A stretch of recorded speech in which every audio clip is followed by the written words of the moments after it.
আল্লাহর কাছে চায়। কার কাছে চায়?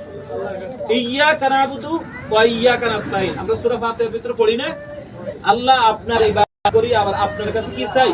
সাহায্য চাই। কার কাছে? সাহায্য চাই আল্লাহর কাছে। তো দেখেন, এখন আমরা দোয়া করার কিছু পদ্ধতি আছে, নামাজ সহিভাবে পড়ার কিছু পদ্ধতি আছে, এবং সূরা কারাতগুলা সহি শুদ্ধভাবে, কারণ এখন সবকিছু আপডেট। আপনারা অনেক সময় মোবাইলেও দেখেন যে কত সুন্দর করে কোরআন তেলাওয়াত হয়, কিন্তু আপনি চাইলেও ওভাবে পড়তে পারবেন না, কারণ আপনি শিখেন নাই, ওটা শিখেন নাই, ওই সিস্টেমটা শিখেন নাই, প্রশিক্ষণ নেন নাই, এই কারণে পারতেছেন না। কিন্তু আপনার উপরে ফরজ, আপনার উপরে কি ফরজ? আল্লাহ রাসূল সাল্লাল্লাহু আলাইহি সাল্লাম বলছেন যে দ্বীনের ইলম তলব করা, তলাবুল ইলমি ফরিদাতুন আলা কুল্লি মুসলিম, সমস্ত মুসলমান জাতির উপরে দ্বীনের ইলম তলব করা ফরজ। তা আমাদের উপরে কি এটা কি দ্বীনের ইলম তলব করা কি ফরজ?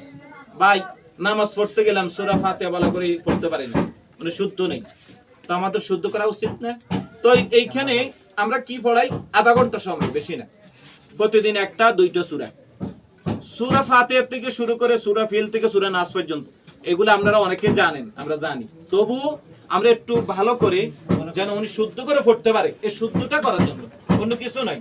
তারপরে হলো আমরা ধরেন না নামাজের ভিতরে তাশাহুদ পড়বো, দুরূদ শরীফ পড়বো, আমরা বৈঠকে কতক্ষণ বসতে হবে, এই জিনিসগুলো আমরা জানলাম। সহিভাবে নামাজটা পড়লে আল্লাহ দরবারে নামাজটা বেশি কবুল হওয়ার সম্ভাবনা। তারপরে হলো যে হক হালালি ভাবে আমরা দুই একটা কথা শুনতে হবে, কারণ কোন ব্যক্তি যদি হালাল না খায়, হারাম খেয়ে ইবাদত করে, তাহলে শরীরের ভিতরে হারাম রক্ত থাকার কারণে বান্দার ইবাদত কবুল হয় না। এই কারণে